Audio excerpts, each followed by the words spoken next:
Assalamu alaikum viewers, my name is Abdul Kareem.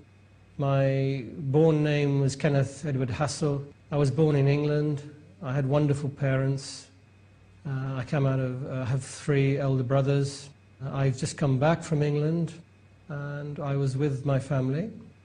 It's an interesting experience being a Muslim in a non-Muslim environment. It makes you a stronger Muslim, and it makes you realize the gift that you've been given. I studied in Europe and I spent a number of years working in London. I began searching for truth, al-haq in Arabic, and I traveled across many countries, getting involved in a number of different organizations with a religious background, and getting very involved in some of them, and looking and finding, searching, as everyone is doing in this life. And eventually I arrived in Dubai and I embraced Islam in Sharia court, and my life changed slowly but surely. My motivation regarding Islam was not so much the Muslims, but the advice from the reverts like myself, who are much more knowledgeable and advanced in understanding of the religion. And actually the religion has many parallels with Christianity and Judaism, the other two major religions. And I come out of a primarily Christian background. I took the advice of these brothers, and I began to practice, because Islam is about adherence to the doctrine and practicing as a Muslim rather than rhetoric. So when you practice Islam on a daily basis, then your life begins and you notice that change. And there's a hadith which I think probably scholars, more knowledgeable people will understand, and I can't give you a reference to it. It's that when you pray 5 times a day, you cleanse yourself, you become pure. And I would strongly adhere to that hadith, which came from our Prophet Muhammad sallallahu alaihi wasallam. The one thing that I noticed about Muslims, and the Muslims that I knew, were in this part of the world, which is Dubai, because I live in the Emirates, and they practiced daily. And this seemed very significant to me, because the environment that I was brought up in the Christian environment, the faith was adhered to on certain times of the week, and in certain times of the year. And people could not answer the questions that I was seeking at the time. And around me, I would see people committing sins, and that seemed incoherent with the religion, any religion. Sins and life, they're not compatible. So the Muslims here were a better example of their practicing their faith. Actually, when I first embraced Islam, a colleague of mine said to me that I should not look at the Muslims as a guide to Islam. I don't necessarily agree with that, because there are some very, very loyal brothers and sisters in Islam around me. So I practiced. That's very, very important for any revert in any religion, is to practice the religion. And it's fundamental to the religion of Islam. Yes, I found, when I used to go back to visit my family in England, I had many discussions with them, and there's a huge amount of ignorance to the religion of Islam. This is the fundamental problem in the West. So my task was to enlighten people my family in particular, about the religion that I had embraced. And I went about this in a serious manner. I've just returned from England, and I have noticed that the ignorance has increased, and it's been fanned by very misguided propaganda machine that's operating. So, as a Muslim, a new Muslim, a revert, whatever you want to call us, I try to be a good example of the religion. Changes that I experienced were slow. The change comes slowly. It's not one day you're like this and then the next day you're like reborn. It's not like that at all. It's adherence, it's understanding, it's you make many mistakes. Allah subhanahu wa ta'ala, God as he's known in the West, is all forgiving and all merciful. People should not forget this, and your mistakes are forgiven. I'm trying to be a good example of Islam to my family and the people I meet wherever I go. As a revert, it's a responsibility. You're a kind of advertisement for Islam. So whatever you do, whatever you say, is important. It's not to be taken lightly. This is the path of the path of truth, and it's a blessing to be on this path. And people should consider it very, very carefully. My family and friends in England are more interested now than ever in Islam. The events that have happened over the past decade have only increased people's awareness and interest in Islam. And I consider myself to be in a very important position, having come out of a society that has lost their way in life. And some of my interests at the moment are the secularism in the society, and the foundations of this. My understanding is that it's in the Middle Ages, and it's to do with business and commerce. And there are issues in religion, in particular in the Christian religion, regarding such issues as alcohol and interest. But if one looks into Christianity, you will find so many similarities between the three great religions. Because I have a family in Europe and I visit them as often as I can, I have taken upon myself to try to enlighten myself about the Christian faith more. Because when I'm with my family, I am representing Islam. And there are so many similarities between the three great religions that I found actually quite remarkable. On issues such as alcohol, interest on money, and something which I've just been involved with, which is a funeral of a family member. So if you look carefully into Christianity, you will see many clues to Islam as being the natural progression of the great religions, and one that you should really take very seriously.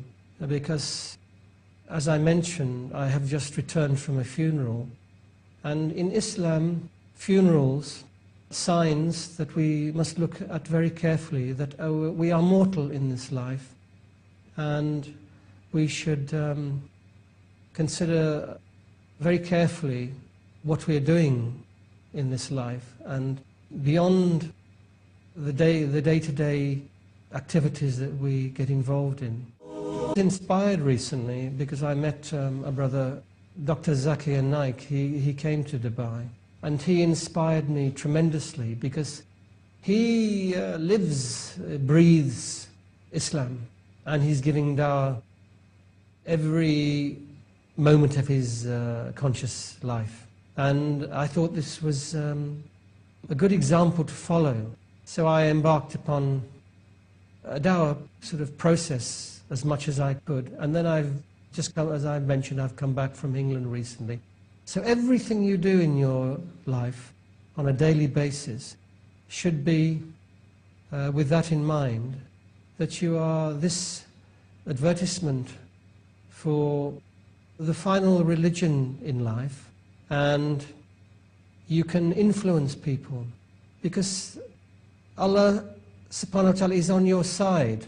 He's guiding you. So I'm trying to practice my dawah as Dr. Naik. A message to Muslim brothers and sisters: practice, practice daily. One of the 5 pillars of Islam. The second pillar of Islam is prayer. And my focus in my life is prayer 5 times a day, in the masjid, with the brothers. This is so important. Then you will feel the benefits, as I am feeling the benefits. And your life will change, and you will begin to achieve real achievement.